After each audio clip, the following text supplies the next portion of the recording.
너네 삼포도가 뭔지 알아요? 되게 중삼이라고 적어놨죠. 우리가 오늘 이야기할 확률 분포에 대해서 이야기를 하다 보면 자연스럽게 평균 분산 표준 편차라는 거에 대해서도 이야기를 하게 돼요. 근데 평균 분산 표준 편차라는 게 중학교 3학년 때 배운 내용이시거든요. 평균이 무엇인지는 다들 아시죠? 평균이 뭐야? 다합한 거 나누기. 그쵸? 다 더해서 개수만큼으로 나눈 걸 평균이라고 해요. 좀 더 디테일하게는 우리가 수학과에서 산술평균과 기하평균이라는 두 가지 다른 평균을 구하는 방법에 대해서도 이야기를 하는데 뭐 특별한 경우가 아닌 이상 우리는 전부 다 산술평균을 쓰신단 말이야. 자, 그거랑 동시에 우리가 삼포도라는 거에 대해서 이야기를 하는데 이 삼포도의 시작은 편차라는 거에서부터 시작을 합니다. 편차가 뭐야?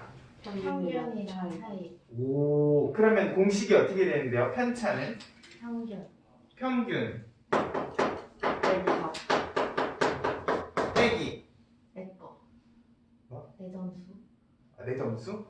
뭐 별량이라고 하죠 보통. 우리 중학교 3학년 때는 뭐 전체 자료들을 그냥 숫자들로 정리를 할 수도 있지만 도수음포표라는 걸 이용을 해가지고 정리를 했었단 말이에요. 그래서요. 내가 전체 자료들의 평균을 구했으면은 편차라는 거는 이 각각의 자료들이 평균으로부터 얼마만큼 떨어져 있느냐. 근데 조금 자세하게 이야기를 하면 얘는 평균에서 별량을 빼는 게 아니라 별량에서 평균을 빼는 값이라고 기억을 해주셔야 돼요.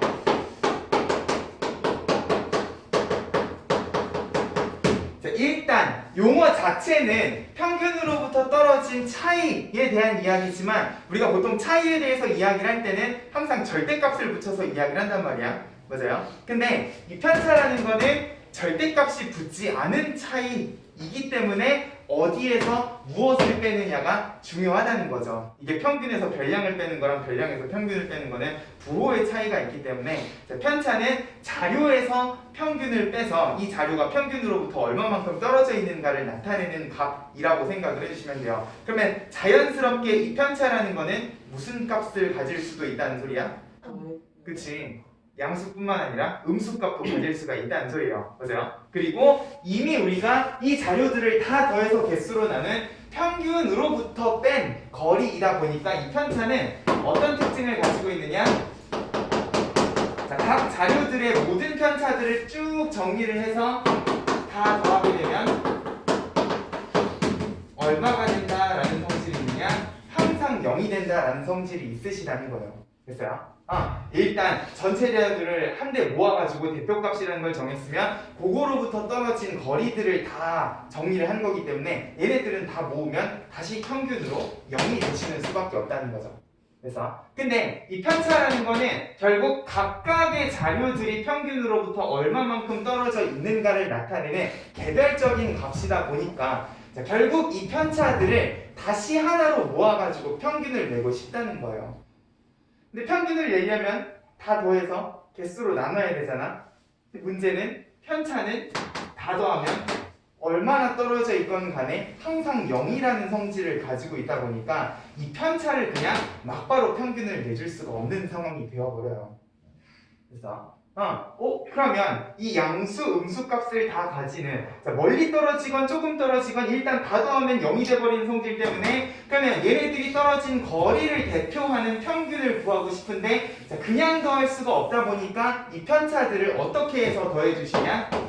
전부 다 제곱을 해서 더해주시면 하는 거예요. 일단 제곱하면 전부 다 양수가 되시잖아. 보세요. 편차들을 다 제곱을 해서 더한 다음에 개수로 나눈 편차 제곱의 평균을 우리가 중학교 3학년 때 분산이라고 배웠다고. 그래서 편차는 그냥 더하면 0이 되다 보니까 양수를 만들기 위해서 제곱을 해서 평균을 냈다. 편차 제곱의 평균을 분산이라고 하면 좀 찝찝하죠? 분명히 떨어진 거리들을 대표하는 값인 건 맞는데 전부 다 제곱이 됐기 때문에 맞아요? 값들이 전부 다 제곱이 된 채로 평균이 나왔기 때문에 이 분산은 편차를 제곱해서 평균을 한 거다 보니까 이 분산에다가 다시 루트를 씌워서 거리를 다시 제곱근을 붙여주시는 것을 표준 편차 라고 이야기를 한다. 자, 적어도 이 기본적인 내용은 머릿속에 들어가 계셔야 우리가 오늘 이야기할 확률 분포를 훨씬 더 잘 이해를 해주실 수가 있을 거다. 그죠? 평균을 구하는 건 어렵지 않은데 자, 결국 평균으로부터 떨어진 거리들 그리고 그 거리들을 대표하는 다시 평균하고 관련된 두 가지 개념 잘 기억을 해주시고 오늘 확률 분포에 대해서 이야기를 하다 보면 이 두 가지 개념을 자연스럽게 또 이야기를 하게 될 일이 생긴다는 거예요. 됐어요? 이 정의들은 잘 좀 기억을 해주시면 좋을 것 같아.